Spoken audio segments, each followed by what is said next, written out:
ሻሎም ሻሎም ሻሎም ናይ እግዚአብሔር ቤተሰብ ሰላምን ጸጋን ክርስቶስ ምስኩልኩም እዩ ከመይ ሓዲርኩም ግብርን እግዚአብሔር አምላኽ ይኹን ሃሌሉያ ሎሚ ድማ ናይ ብርሃን ቃል ንመዓልቲ ዝኸውን ክንካፈሊና እዚ ናይ መዓልቲ ቃል ዝብል መደብና እዩ ክብርን እግዚአብሔር አምላኽ ይኹን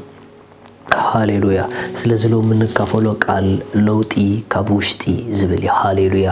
ለውጢ ካብ ውሽጢ እዩ ክብርን እግዚአብሔር አምላኽ ይኹን ክርስቲያን አብይወቱ ዋና ክርድኦ ዘለዎ ለውጢ ካብ ውሽጢ ምዃኑ እዩ ኢየሱስ ስሙ ይባረኽ መጽሐፍ ቅዱስ ዘፍጥረት ምዕራፍ 2 ጥቅስ 6 ግናኸ ንኹሉ ዝባን ምድሪ ዘስትግመ ካብ ምድሪ ይወፅእ ነበረ ዋው ግናኸ ንኹሉ ዝባን ምድሪ ዘስቲ ግመ ካብ ውሽጢ ይወፅእ ነበረ ምድሪ ንብዘሎ ዝባና ንብዘሎ ምድሪ ዘስቲ ግመ ካብ ውሽጢ ይወፅእ ነበረ በኻላ አዛራርባ ምድሪ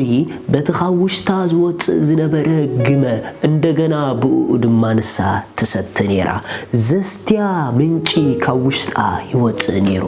ምድሪ እንድሕር አስተውዒልኩሞ ሃብታ ኣብ ውሽጣ እዩ ዘሎ ማዕድና ኣብ ውሽጣ እዩ ዘሎ ዘርአ ኣብ ውሽጣ እዩ ዘሎ ኩሉ ካብ ውሽጣ ተገሊጹ እዩ ንምድሪ ዘዕንበባን ዘጸብቃን ናይ ምድሪ ክብረት ኣብ ውሽጢ ምድሪ እዩ ዘሎ ሃብቲ ምድሪ ኣብ ውሽጢ ምድሪ እዩ ዘሎ ማዕድን ምድሪ ኣብ ውሽጢ ምድሪ እዩ ዘሎ ኩሉ ካብ ውሽጣ እዩ ዝወፅእ በኻላ አዛራርባ ምድሪ ሃብታ ኣብ ውሽጢ ሒዛቶ ዘላ ስለዚ ንብዘሎ ዝባን ምድሪ ድማ ዘስቲ ካብ ውሽጢ ምድሪ ይወፅእ ነበረ ኢሉ ዘርኢ እንድሕሪእኩሞ ኣብ ምድሪ ምስተዘረአ ሃብቱ ንደገ ገሊጹ ነታ ምድሪ እዩ ዘጸብቃ ዕበባታት እንድሕሪእኩሞ ንምድሪ መልክዕን ውቃበን እዮም ዝህብዋ ግን ካበይ እዮም ዝወፁ ተይልኩም ካብ ውሽጢ እዮም ዝወፁ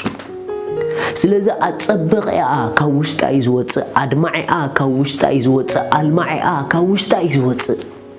እቲ ዝገርመኩም ነገር ናይ ክርስትና ጉዕዞና ልክዕ ምዝ ናይ ምድሪ ዝተተሓሓዘ እዩ እቲ ምንታይሲ ክርስቲያን ሃብቱ ኣብ ውሽጢ እዩ ዘሎ መልአቱ ኣብ ውሽጢ እዩ ዘሎ ልክዕ ከምቲ ምድሪ ካብ ውሽጣ ዝወፅእ ግመ ንዝባን ኩሉ ምድሪ ዘስትዮ ዝነበረ ክርስቲያን ድማ ካብ ውሽጡ ዝውሕዝ ፈሳሲ እዩ ንብዘሎ ደጋዊ ህይወቱ ዘጸብቆ በኻላ አዛራርባ አጸባቂኺ ኣብ ውሽጢኺ እዩ ዘሎ አጸባቂኻ ኣብ ውሽጢኻ እዩ ዘሎ ናብ ዝቕጽል ክብሪ ዘሳግረካ ክብሪ ኣብ ውሽጢኻ እዩ ዘሎ ናብ ዝቕጽል መልአት ዘሳግረካ መልአት ኣብ ውሽጢኻ እዩ ዘሎ ብዙሕ ግዜ ክርስቲያናት እንገብሮ ጌጋ ለውጢ ካብ ደገ ስለንጽበ እዩ ኖ ለውጢ ደገ ይኮነን ዘሎ ለዋጢይ ኣብ ውሽጢ እዩ ዘሎ ለውጢ ካብ ውሽጢ እዩ ዝጽበ ትክክለኛ ናይ ክርስትና ለውጢ እንታይ እንድሕሪልኩምኒ እቲ ብክርስቶስ ዝተወለደ ሓድሽ ፍጥረት እሱ ካብ ውሽጢ ንደገ ክግለጽ ከሎ ሽዑዩ ለውጢ ኣብ ህይወትና ዝረአ ኢየሱስ ንዘለዓለም ጎይታ እዩ መጽሐፍ ቅዱስ ወንጌል ዮሐንስ ምዕራፍ 7 ካብ ጥቅስ 37 በታ ዳሕረወይቲ ዓባይ መዓልቲ በዓል ኢየሱስ ደው ኢሉ ጨደረ በለውን ዝጸመአ እንተሎ ናባይ ይምጻእ እሞ ይስተ በአይ ዝኣምን እቲ ጽሑፍ ከም ዝብሎ ካብ ከብዱ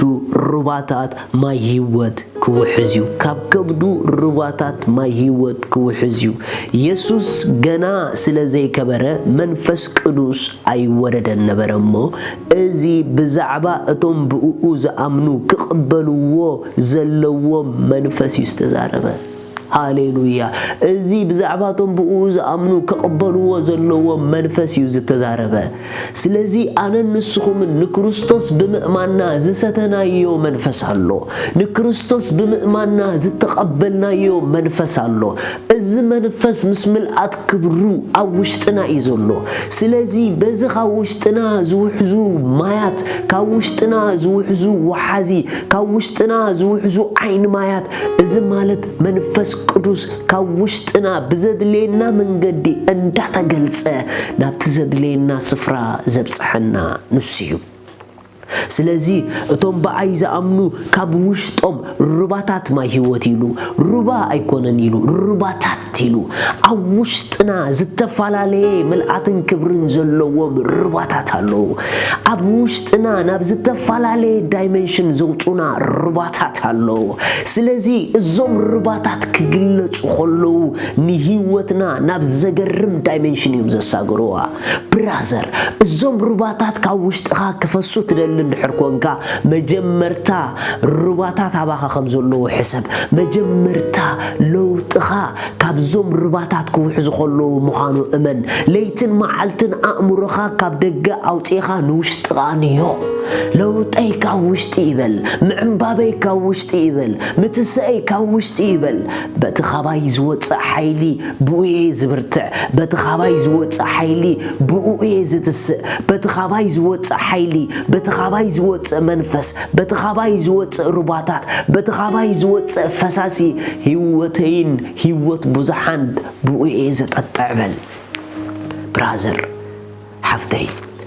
لو ما حدا بالسرعة كنقرأكم دسي بولكم أبزأتكم أتو لواتكم أوشتخوني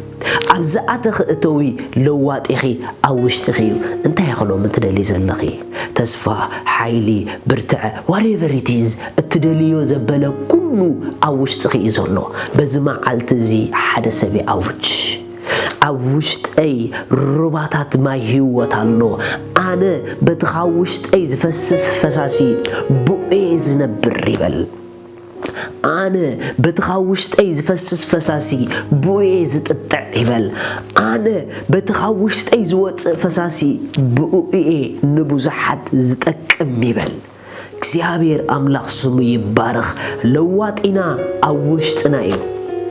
أيارينا أوشتنا يو أتطعينا أوشتنا يو سلزي كابيمان كابتسقام كامنم نجر نتبه لوت يلن نو لوتنا كابوشتنا إنا نتبه بتخوشتنا زفسس فساسي كم زنبرنا يو أين خوننينا أملاخ مسكري بزما عالتي لوات إيه أباي سلزلخا تبارخ